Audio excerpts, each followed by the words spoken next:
This is SelfWork, and I'm Dr. Margaret Rutherford. At SelfWork, we'll discuss psychological and emotional issues common in today's world and what to do about them. I'm Dr. Margaret, and SelfWork is a podcast dedicated to you taking just a few minutes today for your own self-work. Hello and welcome to SelfWork. I'm Dr. Margaret Rutherford. I'm a clinical psychologist out of Fayetteville, Arkansas. And SelfWork is a podcast meant for people who are interested in psychological topics, whether or not you've ever been in therapy before, or maybe you would never darken the door of a therapist, but are sort of interested in what a psychologist might have to say. If so, SelfWork is for you. In today's podcast, I'm going to share more of my own story about my struggle with liking myself or focusing on myself and creating a life that I was proud of. I was very attracted to the bad boys. And then I'm not going to go too deep into the reasons for that, not today at least.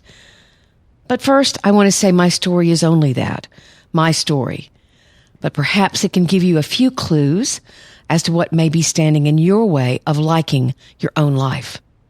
I see a lot of college girls in my practice, and a lot of them tell me that they're very attracted to men who have problems, the ones that they decide they can change, that they can convince him that love can be a wonderful thing.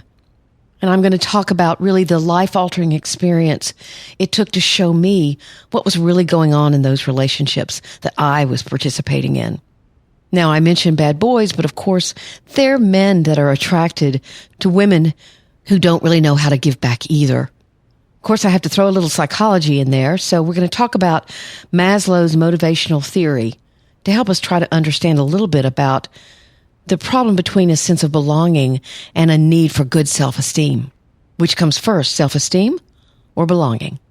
And today's listener email is about a reaction to episode 46, where we talked about responses to trauma, fight, flight, freeze, or fold. And I'll share with you what the reader had to say about her own reaction to that episode. So thanks for being here. Today we're going to be talking about focusing on your own life and creating one that you like.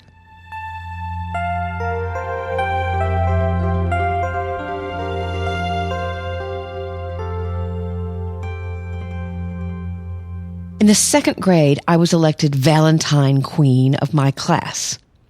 I wore a glittery paper crown all day long and dreamed of future ascensions. I'd be Miss Pine Bluff, Miss Arkansas, Miss America. I remember the surprising happiness that seeped inside of me, wondering finally, after all of 7 very long years, if I was really liked, kind of like Sally Fields. You like me, you really like me. Years later, I learned that my mother might have had something to do with my quote-unquote election, a suspicion supported by the fact that I won no other contests where the ballot box couldn't be stuffed or the teacher's judgment compromised. I ran for this and was nominated for that, student council, class president, homecoming court. I could go on and on. I never won. You can't say that I didn't try. I kept coming up swinging, sure that once again I'd feel that crown on my head. But there wasn't going to be any more proof that I was liked. I'd have to figure that out for myself. What was valuable about me? Not only what others might like or dislike, but what I actually liked about myself. I, like many people, did a lousy job of that. After high school and leaving whatever shelter or structure living with my parents had offered, I derailed. The only crowns I wore for well over a decade were mistake and misjudgment, being attracted to darker, more complex relationships, the bad boys I talked about a few minutes ago, than I had the maturity to handle. And I used my sexuality to try desperately to connect. Some tried to love me well, but I wasn't having it. I couldn't absorb it.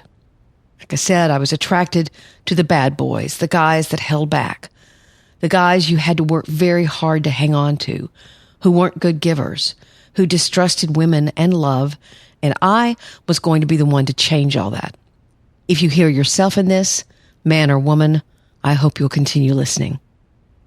I began slowly waking up to the realization that no one was going to like me more than I liked myself. As long as I kept hammering myself with criticism or being hammered with criticism, shaming myself at every turn, I would attract people, mostly men, who would try to convince me that I was accurate. I didn't have much value, and I was quite good at finding those men. But you see, it was a change that didn't come easily because I was still in an abusive relationship. Whether it was luck or a God thing, I began volunteering at a battered women's shelter. It was life-changing. I saw much more clearly the damage that can be done to someone else's sense of worth by being belittled, demeaned, and manipulated. Isn't it amazing how much easier it is to see when you see it done to someone else, not yourself? I watched as some women went back for very complicated reasons, and others didn't. I had to painfully admit that my own life mimicked theirs. So how could I possibly like me? It was unnerving, scary. But I slowly faced my own shame and decided I had to save myself. I was worth saving. So I got out of that abusive relationship. But what was really life-altering was that my attention traveled from getting what I thought I needed from others to how I might be able to make a difference. As flawed and humiliated as I felt, maybe I could help someone. I went back into therapy. I poured myself into learning as I was in graduate school by that time. It was then and only then that I began liking the life I was creating. And I began to learn to like myself in the process. A couple of years later, I was lucky enough to meet a man whose heart was kind and who wanted me to succeed in this journey of liking me. That was 28 years ago, and he's still around. Now, I said in the intro that I was going to throw a little psychological theory into this. There's something called Maslow's hierarchy of needs or motivations. Maslow talked about this back in the 1940s, but it's been renewed and reassessed and reevaluated.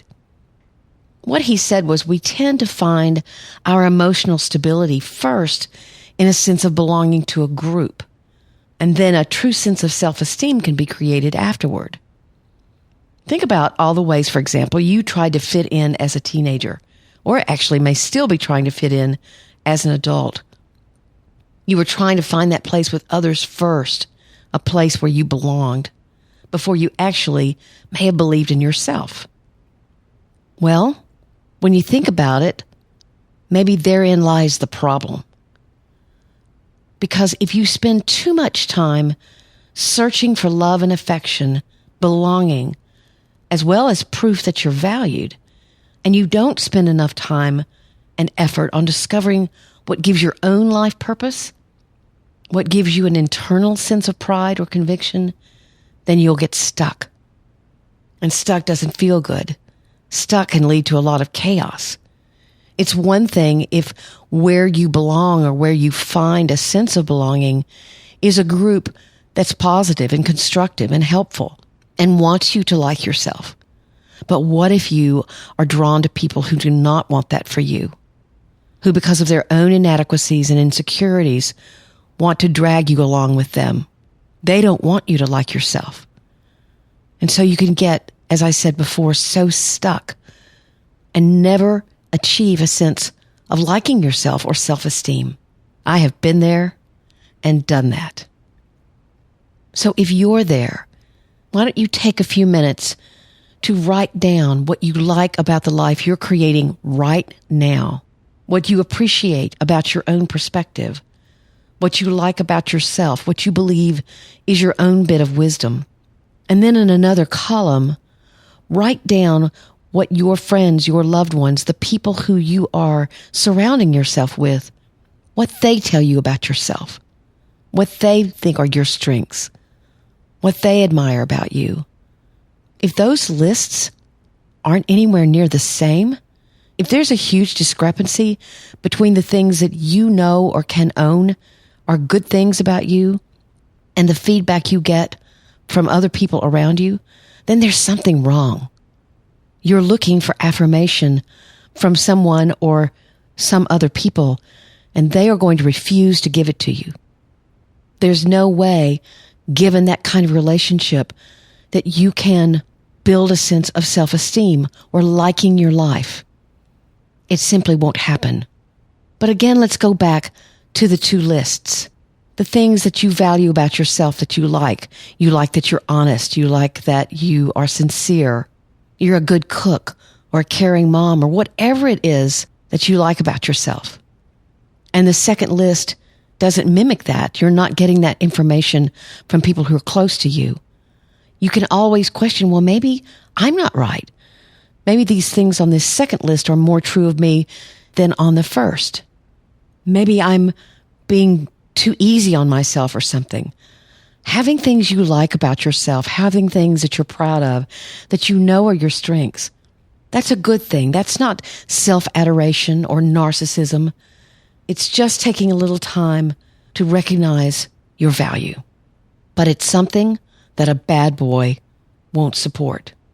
So focusing on what you want to create, a difference you want to make in the world, the people around you should support you in that and mirror back to you what are your strengths.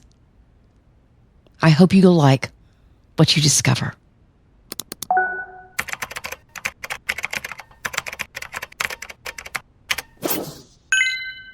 Today's listener email was from someone who had a very strong reaction to episode 46, which was about how a woman feels when approached by a Harvey Weinstein.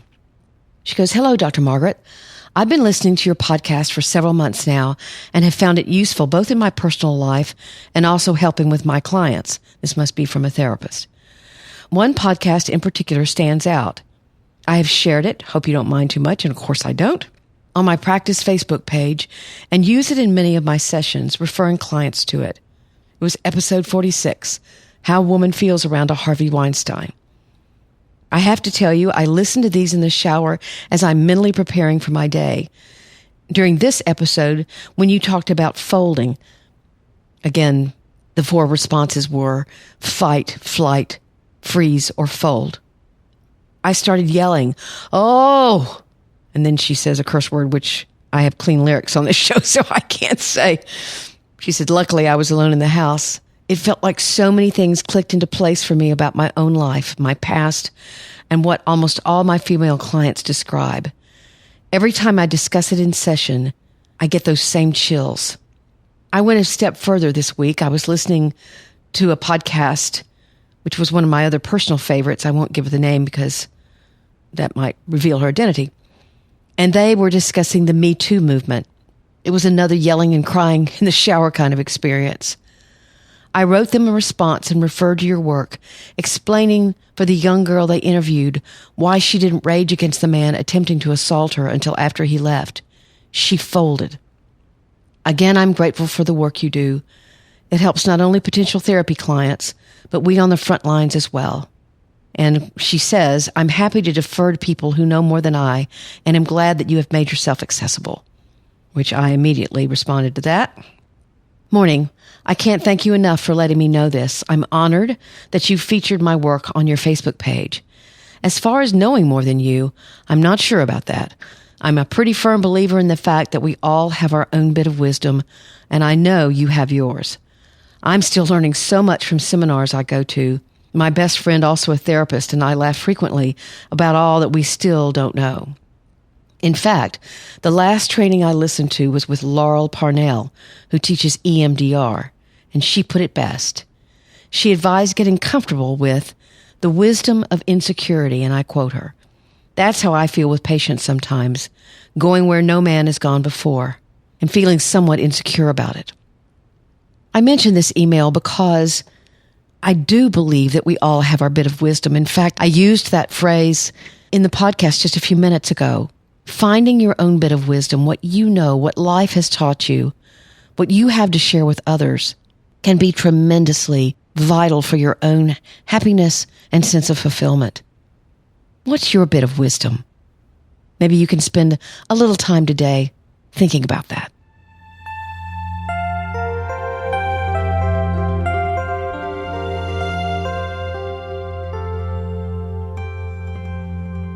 I want to thank you all for listening to SelfWork. This baby of mine of 16 months now is something I really enjoy doing. And I love your feedback. Thank you so much for recent ratings and reviews. I cannot thank you enough for that. It's truly motivating.